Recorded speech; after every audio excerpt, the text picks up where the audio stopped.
Hello and welcome to my channel. मैं Anna for BCom student. मैं आज आपके लिए बहुत ही मज़ेदार वीडियो लेके आई हूँ जिसके अंदर हम करेंगे ब्रांडिंग चैलेंज एंड अपॉर्चुनिटी। मैं करवा रही हूँ ब्रांड मैनेजमेंट जिसकी अगर आपने मेरी इससे पहले वाली वीडियो नहीं देखी तो आप इससे पहले वाला पार्ट देखें, उसके बाद ये सेकंड पार्ट देखना। तो अगर आपको और भी किसी भी सब्जेक्ट के नोट्स चाहिए जिनकी आपको बुक्स मार्केट में अवेलेबल नहीं होती हैं तो आप मेरे को कमेंट सेक्शन में बता सकते हैं, मैं आपको उसके नोट्स प्रोवाइड करवाऊँगी। तो आज की वीडियो में हम करेंगे ब्रांडिंग चैलेंज एंड अपॉर्चुनिटी। सबसे पहले सेवी कस्टमर्स। सेवी कस्टमर्स का मतलब क्या होता है? स्मार्ट कस्टमर्स जो स्मार्ट परचेज करते हैं। आजकल की जो जनरेशन है वो स्मार्ट परचेज करते हैं, वो कॉन्फिडेंट होते हैं कि ये ब्रांड बहुत अच्छा है, ये ब्रांड के बारे में हमने सारी जानकारी ले रखी है, तो वो स्मार्ट परचेज करते हैं। इसके अंदर क्या होगा? टू बी ए सेवी consumers is about being a confident who understand how to make these smart purchase and that you have the power to do so। इसके बाद है सेवी कस्टमर्स के अंदर हमें हमें दे रखा है कि with the advancement of technology and the internet has made consumer to business more expressed with marketing and more knowledgeable about how it works. मतलब कि मोर एडवांस हो गया है इंटरनेट से हम बहुत ज़्यादा एडवांस हो गए हैं। हमें किसी भी चीज़ के बारे में कोई भी जानकारी लेनी होती है तो हम इंटरनेट से ले सकते हैं। तो अब हमें किसी भी ब्रांड के बारे में कोई भी पता लगाना है कि इस ब्रांड का इतना प्राइस है या ये ब्रांड के ये न्यू प्रोडक्ट लॉन्च हुआ है तो हम इंटरनेट पे देख सकते हैं। तो जो कस्टमर हैं वो स्मार्ट हो गए हैं।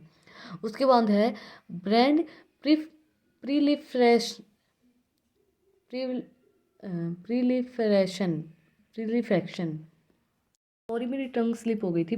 ब्रांड प्रीलिफ्रैक्शन।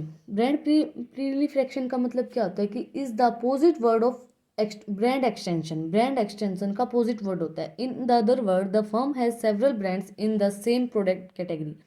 जो ब्रांड जो फर्म होती है उनकी बहुत से ब्रांड होते हैं, तो it means that the list of the independent brand increases. जो इंडिपेंडेंट ब्रांड है उनकी तो लिस्ट इंक्रीज हो रही है, बेशक फर्म के पास कितने भी सेवरल ब्रांड हों।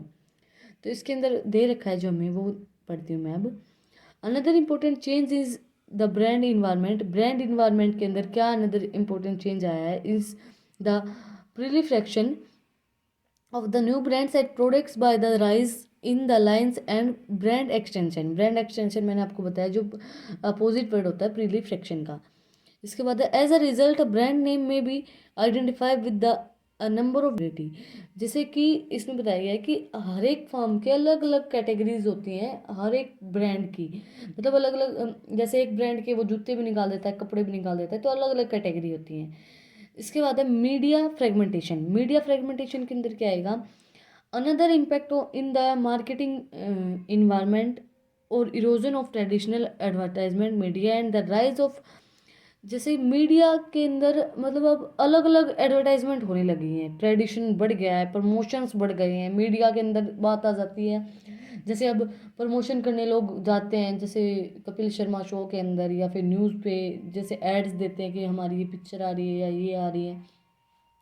तो बहुत सी मीडिया भी बढ़ गई है। अब आपको किसी भी ब्रांड के अगर प्रमोशन करवाना है, किसी ब्रांड का एडवर्टाइजमेंट करवाना है, तो लोग बहुत से जैसे बड़े बड़े सुपरस्टार इनका प्रमोशन करते हैं तो लोग खरीदते भी बहुत हैं कि भाई उसने इसका प्रमोशन किया था, ये वही है, ये वही प्रोडक्ट है। तो मीडिया फ्रेगमेंटेशन हो गया है, मीडिया भी बढ़ गई है। मीडिया का काम करने का तरीका बढ़ गया, मीडिया प्रमोशन करने लग गई है जो चीज़ें वहाँ मिलती है मार्केट के अंदर उनका। इसके बाद है फोर्थ पॉइंट है इंक्रीज्ड कंपटीशन। कंपटीशन इंक्रीज हो गया है। अब मार्केट के अंदर ब्रांड इतने आ गए हैं कि हम कंफ्यूज हो जाते हैं शॉप पे जाके क्या खरीदें। डिमांड बढ़ गई है लोगों की, साइड बाय साइड सप्लाई भी बढ़ गई है, बट अब फिर भी लोग इतना डिमांड करते हैं कि हमें ये प्रोडक्ट चाहिए, ये चाहिए।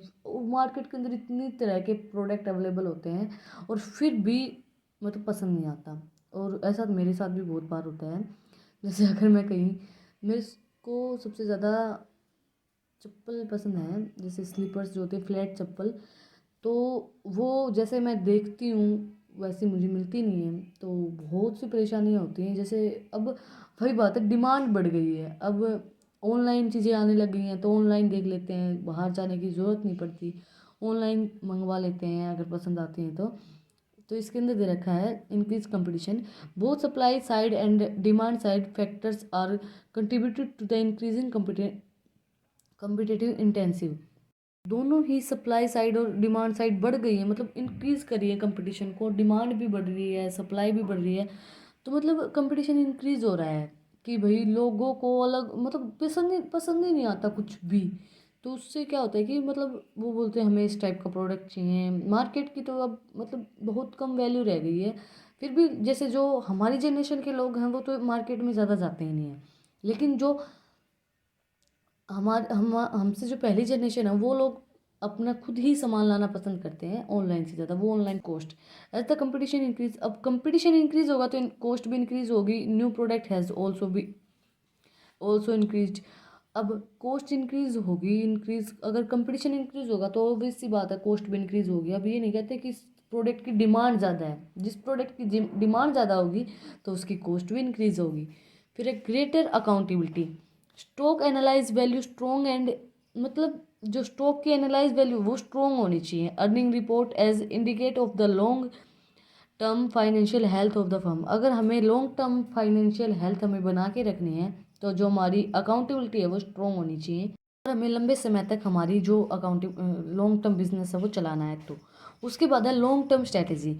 लंबे समय तक अगर हमें develop a long term range competitive strategy for the success of the brand, हम जो हमारे ब्रांड की सक्सेस के लिए हमें लॉन्ग टर्म स्ट्रैटेजी बनानी चाहिए। और the all practical moves then form part of the strategy are formulated for the extension of the relevant personnel of the company। मतलब अगर हमें लंबे समय तक अपना कंपनी चलानी है तो हमें ब्रांड को डेवलप करता रहना पड़ेगा, या तो उसकी पैकेजिंग चेंज करती रहनी पड़ेगी या उसकी क्वालिटी चेंज करनी पड़ेगी। मतलब हर एक, अगर हमें एक चीज़ से हम जल्दी ही बोर हो जाते हैं, ये हमारे इंसान के नेचर में होता है, हम एक चीज़ से हमारा जल्दी ही मन भर जाता है। तो अगर हमें उस चीज़ के ऊपर अपना मतलब मन बना के रखना है तो हमें उसको ब्रांड को डेवलप करता रहना पड़ेगा हमारे लंबे समय तक हमारा बिजनेस चलाने के लिए। इसके बाद 8 पॉइंट है sales forecast budget. Prepare in coordination with the sale personal sales forecast and develops the same into marketing plans and budget. अब जो हमें प्रिपेयर करना पड़ता है कि हमें मतलब अगर हमें कोई प्रोडक्ट लॉन्च कर रहे हैं, कोऑर्डिनेशन बनाना पड़ता है कि पर्सनली हम कितना हमारा बजट रहेगा और कितना हम प्राइस रखेंगे हर एक चीज़ का। फिर है work with ad agency, work with advertisement and other related agency to develop advertisement copy communication strategy and plan for executing for the advertisement of personal companies। अगर हम एड एजेंसी के साथ वर्क करते हैं तो वो अपनी जैसे कि ये नहीं बोलते खरीद लिया या स्पॉन्सर कर रहे हैं, तो हमारी जो अगर हम एड एजेंसी के साथ जुड़ जाते हैं तो वो एडवर्टाइजमेंट उसके साथ साथ होती रहती है। अब कपिल शर्मा है, उसको मतलब वो सारा शो ही स्पॉन्सर किया हुआ है, तो वही है वो उसकी उनकी ऐड करता रहता है कि भाई ये प्रोडक्ट है, ये प्रोडक्ट है, ये प्रोडक्ट है। उसी तरीके से ऐसे ही एड एजेंसी कंपनी को एड एजेंसियों को कंपनी खरीद लेती है, एड एजेंसियों को कंपनी खरीद लेती है।